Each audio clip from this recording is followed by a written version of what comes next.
గదరన్న 78వ జయంతి ఉత్సవాల్ని విజయవంతం చేయాల్సిందిగా, గద్దరన్న ఆశయాల్ని ముందుకు తీసుకునే క్రమంలో ఫౌండేషన్ గద్దరన్న అనంతరం ఆయన ఆశయ సాధనను ముందుకు తీసుకుపోయే బాధ్యతను పూజా నేర్చుకున్నది.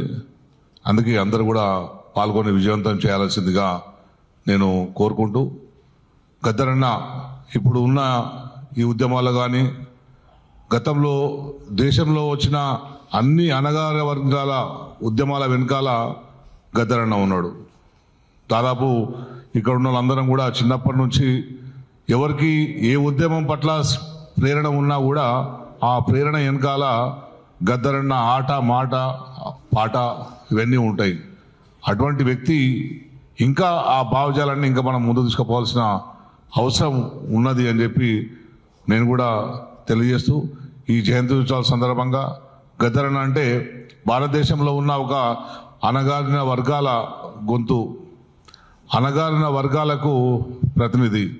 ఎక్కడ కూడా రాజీ పడని విధంగా ఎవరికి ఏ సమస్యలు ఉన్నాయనేది, ఏ సెక్షన్లలో ఏ సమస్య ఉన్నా ఆ సమస్య పట్ల పాటలు రాసి ప్రజల్లో విస్తృతంగా చైతన్యం చేసిన వ్యక్తి గద్దరన్న.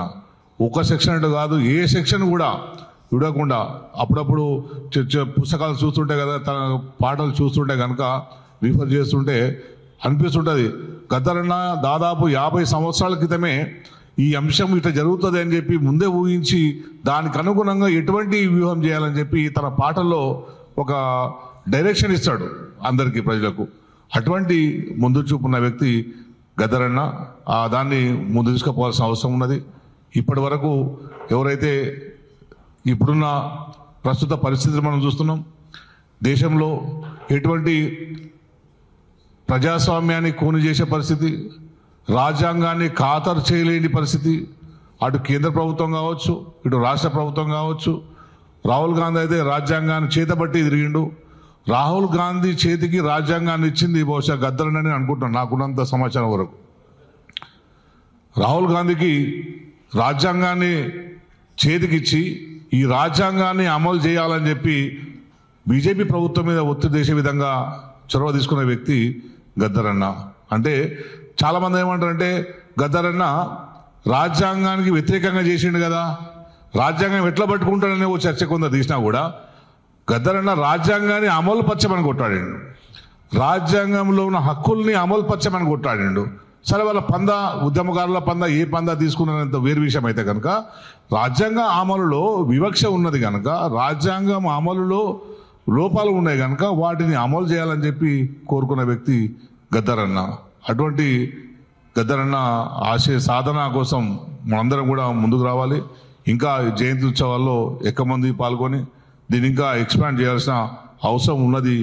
ఈ తరానికి, ఈ ప్రస్తుత కాలానికి ప్రజాస్వామ్యంలో మాట్లాడే పరిస్థితి లేనప్పుడు, ప్రజా ఉద్యమాలు కొనసాగే పరిస్థితి లేనప్పుడు, ఎవరు మాట్లాడినా కూడా హైదరాబాద్లో మాట్లాడితేనేమో అర్బన్ నక్సలైట్ అంటారు, అడవిలో మాట్లాడితేనేమో నక్సలైట్ అని చెప్పేసి ఈ పరిస్థితి ఉన్నప్పుడు గద్దరన్న ఆలోచన విధానాన్ని తను ఈ 40 ఏళ్ళు ఎట్లా సస్టైన్ అయ్యిండు, ఇక్కడ వండుకుంటూ ప్రజా సమస్యలకు పాడుకుంటూ ప్రజలు చైతన్యం చేసుకుంటూ ఎట్లా సస్టైన్ అయ్యిండు అనేది, గద్దర్ జీవితం అనేది మనందరికీ కూడా ఒక ఆదర్శం కనుక దాన్ని మనం ఇంకా ముందు తీసుకుపోవాలి, అందరూ తీసుకుపోవాలని చెప్పి నేను కోరుకుంటూ, ఎవరెవరైతే ఈ ఫౌండేషన్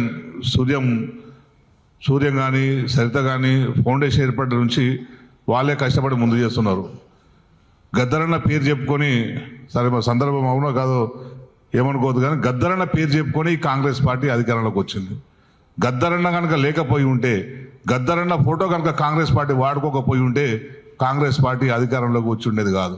కానీ గద్దరన్న చనిపోయిన తర్వాత గద్దరన్న ఫౌండేషన్ కోసం కానీ, గద్దరన్న ఆశయ సాధన కోసం కానీ ఈ ప్రభుత్వం చేస్తున్న కృషి అంత లేదనైతే నాకు అనిపిస్తుంది.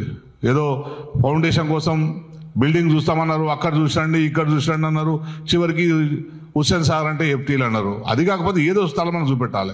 ఆ స్థలం కూడా ఇప్పటి వరకు చూపించినట్లు ఆ పరిస్థితి లేదు. మీరు ఇంకా ముందు పోయి ఏం చెప్తారు, మీరు డిజైన్ తీసుకురండి అంటారు. నేను సూర్యమన్నా, అరే డిజైన్ ఏంది పోయి డిజైన్, బట్ జాగ ఎక్కడ ఇస్తే చెప్పని చెప్పు, డిజైన్ ఎందుకంట. ఫస్ట్ ఎవడో జాగా చూపెట్టాలి కదా, జాగా చూపెడితే డిజైన్ కూడా ఇచ్చారంట. అంటే నేను అన్నా ఈ కాని పనులు పోయి ప్రాసెస్ ఇట్లా ఉండదు. మేము జర్నలిస్ట్గా జాగా తీసుకున్నాం, మేము డిజైన్ ఇవ్వలేదు, సార్ మా దగ్గర ఉన్నాడు, మేము జాగా ఇచ్చారు. అది జాగా ఇచ్చిన తర్వాత వాళ్ళకి డిజైన్ ఇస్తాము, అవన్నీ ఇచ్చుకుంటాము.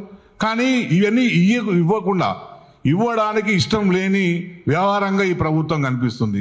ఆ పూటకు గద్దరన్న మాకు ఉపయోగపడ్డాడు సరిపోతుంది అని అనుకుంటున్నారు తప్పించి నిజంగా గద్దరన్న ఆశయ సాధన ముందుకు తీసుకుపోయే ఆలోచన ఈ ప్రభుత్వానికి ఉన్నట్టయితే ఎక్కడ కనిపిస్తలేదు. కనీసం అన్న సమాధి దగ్గర సమాధిని డెవలప్ చేద్దామనే సోయి కూడా ఈ ప్రభుత్వానికి లేదు. చివరికి మొన్న వచ్చిన డబ్బులతోనే చేసుకునే ప్రయత్నం చేసినట్టు నాకు తెలిసి, వాళ్ళకు వచ్చిన ప్రభుత్వం ఇచ్చిన డబ్బులతో వాళ్ళు దాన్ని డెవలప్ చేసుకునే పరిస్థితి చేసుకున్నారు.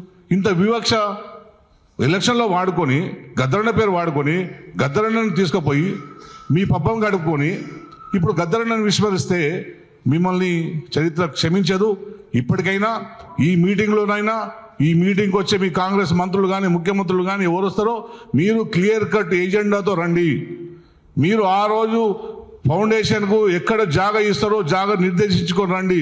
లేకపోతే ఆ రోజు మేము మీటింగ్ వచ్చేటప్పుడు మిమ్మల్ని ఎవ్వరు కూడా వేదిక మీదకి ఎక్కకుండా మేమందరం కూడా అడ్డుకోవాల్సిన పరిస్థితి వస్తుందని చెప్పి నేను ఈ ప్రభుత్వాన్ని హెచ్చరించుకుంటూ ఈ ఫౌండేషన్ను ముందుకు తీసుకుపోదాం, గద్దర్ ఆశయ సాధనని ముందుకు తీసుకుపోదామని చెప్పి నేను కోరుకుంటున్నాను. జై తెలంగాణ, జోహార్ గద్దర్ అన్న.